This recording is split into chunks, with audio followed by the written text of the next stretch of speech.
We'll be reading John 15, 1 through 11.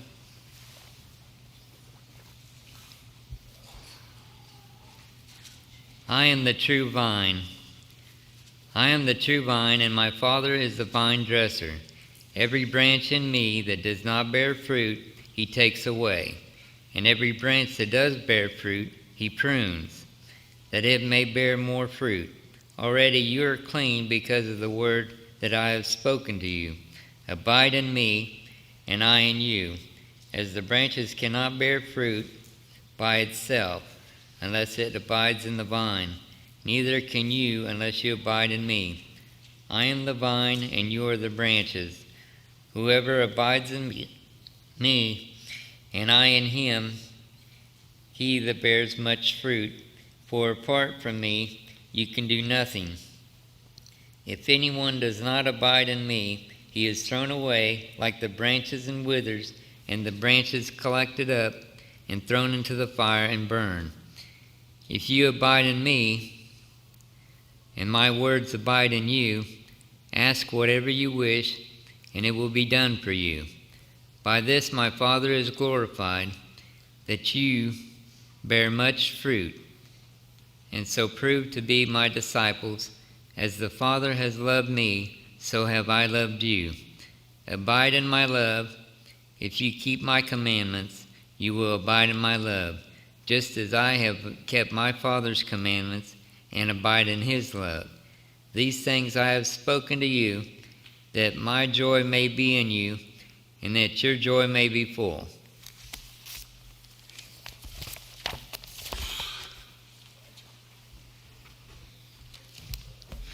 I think Ray called me on Monday of this past week and said he has scripture reading for Sunday and wanted to know what the passage was, so he was prepared. Good job, Ray. Thank you. Do you have a green thumb? You say, no, I wash my hands. What does it mean to have a green thumb? Well, that is someone who is able to keep a plant alive and to cause it to flourish. That's someone who can take a plant that I probably couldn't keep to survive and cause it to thrive. Well, what's the secret? Well, there's all sorts of things depending upon the plant. You got to know what the plant needs. First of all, you got to know if you got the right kind of plant, whether it's the right variety, an indoor or an outdoor plant. You have to have good soil, proper drainage. You need water. You need fertilizer. You need sun in the correct amount, whether it's direct or indirect. There's weeding, there's pruning. If you're within the category of being a farmer, then there's also a harvest. But haven't you done everything that you knew to do, and still that plant dies? I asked Leslie what was the name of that tree, and I've already forgotten the name of the tree that we're trying. Hibiscus, I think is what it was. There was a hibiscus tree that we brought in during the wintertime, and it was doing okay, but evidently it's not getting enough sunlight, or we're watering it too much, or something. I don't know. We've tried to move it back outside, and it's just not working. The poor hibiscus, it didn't survive the winter. Haven't you had that before? All of your best efforts put into the plant, and yet there's no harvest or no fruit. And a farmer can run into many things and not come up with a harvest. There's windstorms, there's hailstorms, there's drought, vine weeds, there's bugs, there's blight. And in spite of our best efforts, we may not get a harvest. But can you imagine a plant refusing to grow? Just saying to you, enough's enough. I am not going to grow for you any longer. You say that's ludicrous. Well, it is, unless we're talking about the relationship between us and God. And as we begin to talk about the husbandman and the vine, we are going to see in this passage in Jeremiah that has basically happened, that the plant has said to the husbandman or to the vine dresser, I'm not going to grow for you. This is Jeremiah chapter 2. We're going to begin in verse 20, special emphasis on verse 21. For long ago, I broke your yoke and tore off your restraints, but you said, I will not serve. For on every high hill and under every leafy tree, you have lain down as a prostitute. Yet I planted you as a choice vine, a completely faithful seed. How then have you turned yourself before me into a degenerate shoots of a foreign vine? Although you wash yourselves with lye and use much soap, the stain of your guilt is before me, declares the Lord. How can you say, I am not defiled? I have not gone after the Baals. Look at your way in the valley. Know what you have done. You are a swift young camel, running about senselessly in her ways, a wild donkey accustomed to the wilderness that sniffs the wind in her passion, who can turn her away in her mating season. None who seek her will grow weary. In her month they will find her. Keep your feet from being bare and your throat from thirst. But you said, it is hopeless. No, for I have loved strangers and I have walked after them. We talked about before just how graphic God can be whenever it comes to describing a rebellious nation, a rebellious people. If you got any farming in your background, then you know exactly how graphic God was in that particular passage. But he says, though, whenever we started out, it was good. You were the choice vine. You were a faithful seed to me. Now, there are several things that we need to understand about this analogy. And first and foremost is that God is the vine dresser, that God is the husbandman, God is the farmer, God is the one that is in control of all things. Second, we learn that the vine or the vineyard is his people. And the third thing we're going to see is what fruit God expects out of his crop. Whenever we see God as the husbandman or as the vine dresser, and we as the vine are his people here, in particular as his vine, look at how he described himself. He says, I planted you as a completely faithful seed. God, whenever he started off with his people, he started off with what he knew to be correct, focused hearts. Whenever he started off with a people that he knew were going to love him and were going to obey his commandments. And we see that development through the life of Moses as Moses leads them out of the land of Egypt. And as they are through the wilderness wanderings receiving the law. And then some 4 decades later, as they march into, under the leadership of Joshua, into the land of Canaan, they are a strong and mighty nation. And yet they are still under God's control and under God's power. God said, when we started off, it was so good. You were a choice vine. You were the cream of the crop. You were the very best. And this is kind of reminiscent of those things that God was saying in those previous relationships of a husband and the wife, of the physician and the patient, of here the assayer and the metal. Or once again, we see, though, religion being described by God as relationship. Why is that important? Because religion is not ritual. If I am simply going through the motions with God, if I am simply doing, but I am not committed to God, of what worth is that? That would be like being in an earthly marriage and not loving my husband or not loving my wife. Instead, God desires for me to be committed to him. He doesn't think that I am going to be perfect, but he desires me to live a life according to his will. He's asking me to see him as one that only wants the best for me and to devote my life into obeying him. And so in this analogy, he says, you were the choice seed. You were a faithful seed. I had every right to expect of you proper fruit. Jeremiah doesn't go any more into this illustration of the husbandman and the vine, but a prophet who prophesied 100 years prior to Jeremiah does. Go with me to Isaiah chapter 5.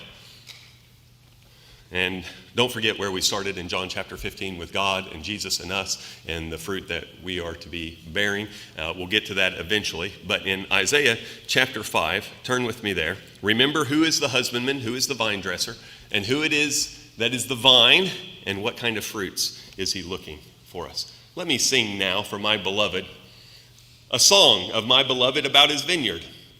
My beloved had a vineyard on a fertile hill. He dug it all around, cleared it of stones, and he planted it with the choicest vine. And he built a tower in the middle of it. And he also carved out a wine vat in it. Then he expected it to produce good grapes, but it produced only worthless ones. Whenever our forefathers came to this this land, they looked out across the prairies, they looked out across the hillsides, they looked at those places that were closest to the rivers, and they picked out the choicest spots depending upon what it was that they were desiring to do with the land, whether it was like grazing with cattle. But there were some that were farmers, and some of the things that those farmers did within the grasslands were not so good, because some of that land was good for grass but not much else. And so through the process of generations, they have come to know which crops work best. And so you think of Nebraska, you think of corn. You think of Kansas and you think of wheat. You think of Idaho and you think of potatoes, right? And so we understand that there are ways in which a farmer develops a certain piece of land according to the seasons, the flow of the land, whether there's proper drainage, in order to bring about a crop. Well, God says of his people, he says, I was that kind of farmer. He says, I picked a fertile hill, and he said, I went in and I developed it, and I removed all of the stones, and once it was clear of all of the stones, then I put a tower there, and then I hedged it in, all for the purpose of expecting a bumper crop. He says, and I looked for it to yield grapes. Now, if anybody has a green thumb, it's God, doesn't he? God knows hearts. God knows people. And in fact, God knows my heart, and he knows exactly what it would take in order for me to grow. God knows exactly what types of things to administer to me throughout my life. And we might call that watering or sunlight or fertilization, maybe even weed killer or bug killer, right? But God knows those things that are going to cause me to develop to be his child. He is best at knowing what is best. But I am different than a plant, aren't I? You know, I asked you earlier if your plant was to say, I'm no longer going to grow for you. What if it just sprouted legs and just walked away from you? Have you ever heard of the movie, old movie? I think it was one that caused my dad nightmares, the Day of the Trippids. The Day of the Trippids, it's almost like the modern The Happening with Mark Wahlberg, right? Where the trees rebel. Well, the Trippids grew legs and they attacked the people. I know, great movie, right? But it kind of, this is the visualization that I have of a plant saying to a husbandman or saying to the vine dresser, I am not going to grow for you. Because God says, whenever I did everything just right and perfectly, you became a plant that says, I am not going to obey you. You became, instead of one that is cooperative and understanding that all I want for you is what is best, you became one that turned against me. You became a degenerate shoot, a foreign vine. Judah's not responding to God, are they? We still haven't answered the question, though, what is the fruit that God is looking for out of his people? If God knows my heart so well, then I have to come in faith and understand and believe that whatever is going on in my life is for my good. I have to accept that only by doing God's will can I reach my full potential. And that's who we are, is it not? As men and women of faith, we must believe that God knows what is best for me, and therefore I am going to obey those things that he tells me to do. I'm going to conform to his will, because we understand that even though we can't see the future, we know that he knows what the future holds, and we know that he is the one that is going to put us in a position that we need to be in order to accomplish what is best. God said a little bit differently whenever speaking of his people not recognizing his power. In Isaiah chapter 1 and verse 3, he says, the ox knows his master's crib. God is saying basically that whenever we don't serve him, that we don't have the common sense of an ox. Because he says, my people have gone away from me. My people have strayed from me and rebelled. And we see God saying, even an ox knows where to come and to get food, and yet my people don't even know where their sustenance comes from. And so it was with God's people. And so let me continue reading. He dug around it. This is verse 2. Cleared it of stones, and he planted it with the choicest of vine. And he built a tower in the middle of it and also carved out a wine vat in it. And then he expected it to produce good grapes, but it produced only worthless ones. And now, you inhabitants of Jerusalem and people of Judah, judge between me and my vineyard. What more was there to do for my vineyard that I have not done in it? Why, when I expected it to produce good grapes, did it produce worthless ones? In spite of our best efforts, that plant still dies. In spite of gathering all of the knowledge, even maybe going on the internet and consulting with somebody who has a plant just like that plant, it still flops. And God asks this question. I'm looking at this nation of people that I have brought into being, so to speak, as a choice vine. And I got to ask you, what more could I have done? And you look at the things that God has done as far as delivering them and protecting them and providing for them of quail and of manna and of water within the wilderness, of receiving the law of Moses, allowing them to be victorious over their enemies simply by marching around the city walls and then shouting in those walls coming down, by performing miraculous deeds all throughout their history to prove to them that he is God, that he has their best interest in mind, that they are his people, and that he was raising them up to be an example to those foreign nations that were around them. And yet generation after generation, we see their faithfulness wanes, and God asks this plaintive question, what more could I have done that I have not done? What am I doing wrong here? Why is it that after all my best efforts, you are forsaking me? And in this analogy, we know there's nothing that God could have done more. But here's the crucial point. Has he not done that same thing for me? Has he not provided me with the very best, the perfect guidance that I need, the opportunities to serve him? And how does he view the investment of his time with me? Does he look at me and say, Jed, I just don't understand. After everything that I have done for you, why don't you serve me like you should? Jed, I just don't know what more I could have done in order to make you love me. Why are you here this morning? Why are you in this nation, in this city, in this community, in this building? Do you believe that God has a hand not just in your the provisions that come your way, but in your daily life, in the sun that is rising, and in the food that is on your table, and the rains that come? Do you trust that God is looking after you? Do you believe that he is the vine dresser, that he is the husbandman, and that you are his pleasing planting? Does he look at me and say, what more could I have done? How can I convince you that I love you whenever these things that I've already done don't amount to anything to you? And what would I answer God? Would I dare say to God, you haven't been there for me, God? Would I dare say that you haven't seen me through? God, you haven't blessed me? No, I couldn't say any of those things. That would be ridiculous. Paul said in Athens, in him we live and move and have our very being, in Acts chapter 17. He is the husbandman, I am the vine, and he has every right to expect out of me proper fruit. But he says, I'm not seeing them out of you, Israel, and I want you to defend yourself. And of course, there's no defense for their actions. And so he continues. He says, so now let me tell you what I am going to do to my vineyard. I will remove its hedge, and it will be consumed. I will break down its walls, and it will become trampled to the ground. I will lay it waste. It will not be pruned or hoed, but briars and thorns will come up, and I will command the clouds not to rain on it. God says the results of having not bore fruits that were proper for a nation that was to be abiding within him was that that nation is going to be abandoned by God.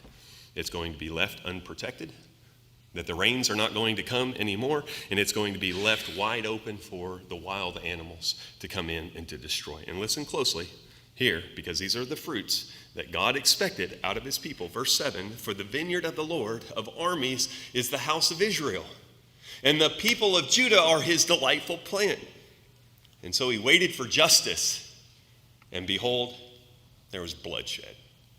For righteousness, but behold, a cry for help.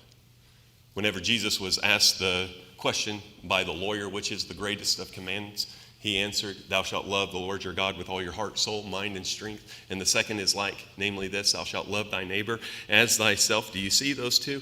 What Jesus was saying within the Old Testament, or in the New Testament, is the same thing that God was saying within the Old Testament. I looked for justice, and behold, bloodshed. God was saying, I look for you to treat one another with mercy and kindness. I look for my people to be my people. I look for families to love each other like brothers and sisters. I look for those who had my spirit within them. And what did I get? He says, I didn't see mercy and fairness. He says, I didn't see love abiding within my people. I saw my people taking innocent lives. I saw bloodshed. I saw the blood of their neighbors being upon their hands. If a man says that he loves God and he hates his brother, what is he? He's a liar, according to John, 1 John chapter 4 and verse 20. One of the things that we must understand is that God still expects justice and mercy out of his people, out of those that walk with him. God still looks for me to love my neighbor. God still looks for me to be one that is merciful and forgiving, just as he is merciful and forgiving. And one of the greatest indicators that I am of God is, how do those people who know me best see me? Am I forgiving? Am I fair? Am I just? Am I loving?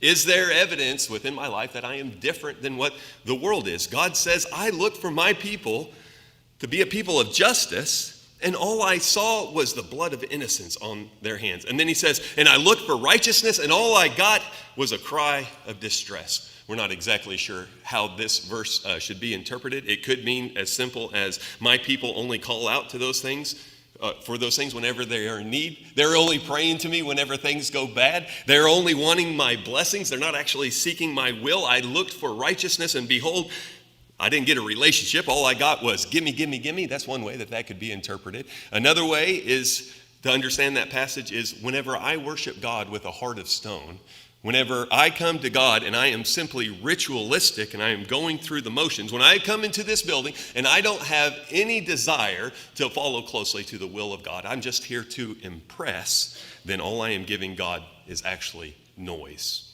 It's just chaos. It's not worship. I looked for righteousness and all I got was chaos, just noise, like my lips are moving but my heart is far from him. I look for righteousness, but behold, a cry. Whenever God's people began to drift away from him, they did turn against their neighbors and began to engage in selling their brothers and sisters into slavery so that they could have a new pair of shoes. That's revealed to us in Jeremiah. Innocent blood on their hands, much like Joseph's brothers whenever they sold him into slavery to the Ishmaelites. And it's not as if while they do this, they are not honoring the Sabbath or keeping the Sabbath. It's not as though they have quit offering sacrifices, but God says it's all just so much noise. He says in Isaiah chapter 1 and verses 13 and 14, he says, do not go on bringing your worthless offerings. Incense is an abomination to me. New moons and Sabbath, the proclamation of an assembly. I cannot endure wrongdoing in the festive assembly. I hate your new moon festivals and your appointed feasts. They have become a burden to me, and I am tired of them. I looked for righteousness, and behold, a cry. Thou shalt love the Lord your God with all thy heart, with all thy soul, with all thy mind, and with all thy strength. Do you see it? Religion is relationship, and it carries over into my relationship with my fellow man. And thou shalt love thy neighbor as thyself. You see, God has planted us just as he has planted Israel. And each and every one of us, he knows our hearts. He knows what we need. And he has shaped our lives in such a way, as Paul said there on the hill of Areopagus, so that we might seek after him and find him, for he is not far from each and every one of us. You are who you are and where you are because God knows what's best. I am what I am because God knows that this will enable me to obey his will, and I got to accept that wherever I am, at whatever geographical location or time in history, that it has all been by God's design for this one purpose, and that is for me to come to know who he is, to come into a right relationship with him, and that my life might produce the fruits that he is looking for, and that is justice and righteousness. He is the husbandman, I am the vine. Go back with me in your mind now to where we started in John chapter 15 with Jesus saying simply, I am the vine and you are the branches. If you are going to live, then you need to remain attached to me. In other words, remain in me. And that's not ritual, that's simple ceremony. That's with a heart of devotion. Would you live? Would you produce? Then keep my commandments and keep my words. You see, the fruit that God got out of his people that he called wild grapes was, he says, your iniquity is ever before me. You're transgressing my law. You're not obeying my will, and you're doing what you want, and in the process, you have broken faith, and you are killing your neighbors, and sometimes quite literally. I am looking for a heart that is devoted to me first and foremost, abiding in my commandments and keeping my word, and I assure you of this, if you will do that, if you will follow me, then you will have life, and you will have it abundantly. Do we believe that? Or do we sometimes second guess God, and we get our priorities all mixed up, and we decide that we know best, and we begin to neglect those things that God has commanded, and we see what he says as being restrictions rather than enlightenment, and we turn away from God and we say, I know you said that. You know what? I really have a better idea. You know, I really think my time would be better spent in the pursuit of this or that. And we break faith, and we become like a plant that turns to the vine dresser or the husband and saying, I'm not going to grow for you anymore. What Jesus has just described in John chapter 15 is that kind of attitude is going to separate you from me. It's going to end up with you being a dried up, shriveled nothing that's going to be gathered up on the last day and is going to be cast into the fire. Even those who walk with God are going to be pruned. God prunes those, cuts off those things that are not producing, and you might think that he has cut you off completely. We might not understand why things are taking place within our lives, and yet if we will trust that God knows, that he is the vine dresser, that we simply remain faithful to him and we abide in his love and keep his commandments, then he knows what's best and we will be blessed. It basically boils down to knowing that God's intentions with my heart are the very, very best, and trusting in him that he is going to do those things that are right for me. Do you know how long you're going to live? Can you guarantee me you're going to be here next week? Can you say that you're going to see the year 2025, the year 2030? What does it matter? Well, it doesn't so much. What matters is that I live today and every day that I have been given, trusting within his will and knowing that he has my best interest at heart. Not seeing the future, but understanding that God does, and it's in his hands, and trusting him that I have been planted where I am for a purpose. That I am the size that I am, that I am the sex that I am of the economic status, I have the citizenship that I have, the geographical location that I have been placed is all for God's glory because he is at work. And what was it that he said to Jeremiah whenever Jeremiah said, I'm not going to preach for you, God, I'm too young to do so? He says, Jeremiah, this is in chapter 1, he says, before you were born, I knew you, and I set you apart to be a prophet to nations. I'm going to set you before kings. God created us for a reason, you and I, and that reason is so that we can come into a right relationship with him, so that our lives on a daily basis will bring him glory and to produce the fruits of righteousness, a right relationship with him, and justice, a love for my neighbor. Do you know better than God? I don't. But I do know that he knows what tomorrow holds. And I know that he knows what he can do through me. And I know that he knows when the time is right for me to go. So no matter how long or short my life might be, it is within God's hands. And what I have to do is to live for him today. Today is the day of salvation. Do you trust him? Will you have your sins washed away? Because this is how God starts with all of us, is with a faithful seed, with a choice vine to be planted within those watery grave of baptism, so that we might not only be forgiven, but that we might be within the vine and to remain in him from there. After having come into the vine, have you separated yourself? Be restored again as we stand and as we